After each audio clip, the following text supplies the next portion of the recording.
पार्वती ने प्रश्न करती गई और शिव बोलते गए, और उनके संवाद को जो लिखा गया वह अर्घोरियोपनिषद में अंकित है। उसको अर्घोरियोपनिषद कहा गया और उसमें यही बताया गया, उसमें यही बताया गया कि नीति का मतलब होता है नित्य नवीन चिंतन करने की क्षण, नित्य नवीन तरीके से अपने आप में सजग रहने की क्षण, जीवित रहने की क्षण, और साधना के माध्यम से, तपस्या के माध्यम से, भेड़ों की तरह माध्यम से नहीं, गाय और बछड़ों की तरह नहीं, कुत्तों और सियारों की तरह नहीं, बगलों और जलमुर्गियों की तरह नहीं, हंस की तरह, शेर की तरह। जो हंस की तरह उड़ सकते हैं वे अपने आप में जीवित कहलाते हैं, जो शेर की तरफ दहाड़ सकते हैं वे अपने आप जीवित कहलाते हैं। जब आपके चेहरे की तरफ देखते हैं और सामने की आंखें झुक जाती हैं, तब आप मेरे शिष्य हैं, तब मैं आपको शिष्य कह सकता हूं।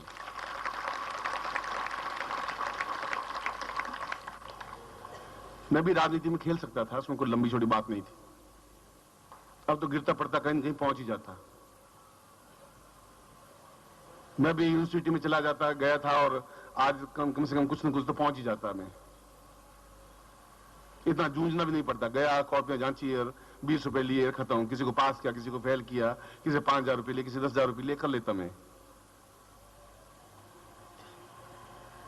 मगर वो रास्ता मैंने पकड़ा नहीं, क्योंकि वो रास्ता सीधा साधा था। उस रास्ते में कांटे नहीं थे, उस रास्ते में जूझने की कोई क्षमता नहीं थी, उस रास्ते में कोई विद्रोह नहीं था। और जहां विद्रोह नहीं है, जहां जूझारूपन नहीं है, वहां मैं जिंदा नहीं रह सकता, वहां मैं जीवित रहने की कल्पना नहीं कर सकता। नित्य क्षण प्रतिक्षण जूझने की क्षमता है, और प्रतिक्षण जूझूंगा अपने आप से और समाज से, युग से।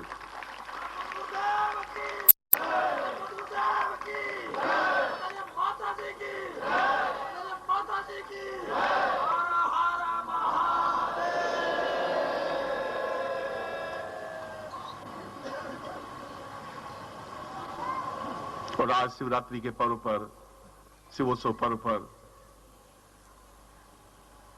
शिवरात्रि की पूर्व संध्या पर, और वास्तव में शिवरात्रि है, अब वहां आप लोगों की जरूरत है। मैं आपसे कम मिल रहा हूं या ज्यादा मिल रहा हूं वो अलग बात है, मगर मेरे शब्द आपके पास गूंजते रहेंगे। जब मैं कह रहा हूं आपको शेर, तो मैं समझ रहा हूं कि मैं आपको शेर कह रहा हूं। कोई स्वार्थ नहीं मुझे आपसे। आपको तैयार करने में, आपको झपट्टा लगा की क्रिया में, आपको आंख से आंख मिलाने की क्रिया में जो तैयार कर रहा हूं, उससे मेरा कोई स्वार्थ नहीं है। उस चीखने चिल्लाने में मेरा कोई अर्थ नहीं है। ये 45 मिनट का पीरियड नहीं है कि बोला समाप्त हो गया।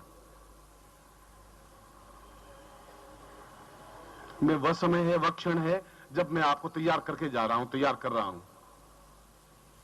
यह वह क्षण है जब मैं आपको झुंझारूपन दे रहा हूं, जब संघर्षशील प्रवृत्ति दे रहा हूं, जब क्षमता दे रहा हूं कि जो भेड़ों को लेकर चलने वाले हैं उनके आंख से आंख मिला के आप खड़े हो सकें, वैसा तैयार कर रहा हूं मैं आपको, और वह जरूरी है। और अगर ऐसा नहीं होगा फिर पाप पद्म पैदा हो जाएंगे, ऐसा नहीं होगा फिर सुतकृति पैदा हो जाएंगे जो अपने गुरु को समाप्त कर देंगे, उनका नाम मिटा देंगे, उनका नाम इतिहास में अंकित नहीं हो पाएगा। फिर मैं ऐसा चाहता भी नहीं हूं। आपको तपस्या का बल देना चाहता हूं, आपको साधना का बल देना चाहता हूं, आपको दीक्षाओं का बल देना चाहता हूं, आपके प्राणों की आहुति देकर के भी आपको तैयार करना पड़ता है, तैयार करना चाहता हूं।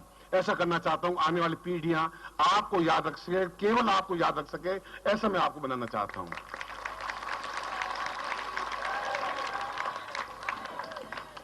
मुझे आपके पिताओं से और आपके दादाओं से कोई जरूरत नहीं है, आवश्यकता नहीं है मेरी। मुझे आपके बेटों और पोतों से भी मुझे कोई जरूरत नहीं है आपकी। तो अगर शेर के बच्चे होंगे तो अपने आप शेर बन जाएंगे, और गीदड़ों की संगति करेंगे तो अपने आप गीदड़ बन जाएंगे। आपके बनाने या नहीं बनाने से नहीं बनेंगे। उनको कोई योग्य गुरु मिलेगा तो अपने आप तैयार कर लेंगे। मगर आपको मैं बना रहा हूं, आपको बनाया है, आपको बनाने की क्षमता दी है, आपको संघर्ष करने की क्षमता दी है। इसलिए आपके घर में गोलियां नहीं चली हैं, इसलिए आपकी बेटियां भागी नहीं हैं, इसलिए आपके बेटे कुमार्गी नहीं हुए हैं, इसलिए आप जीवन में तकलीफ नहीं पाई है, इसलिए आप में क्षमता है जूझने की, इसलिए दुख सहन करने की क्षमता है, इसलिए आपको संघर्ष करने की क्षमता है, इसलिए योगियों के आंख से आंख मिलाने की आप में क्षमता है, इस शेर की तरह दहाड़ने की आप में क्षमता है। वह क्षमता मैंने आपको दी है और आगे दूंगा। यह मैं आपका गुरु हूं।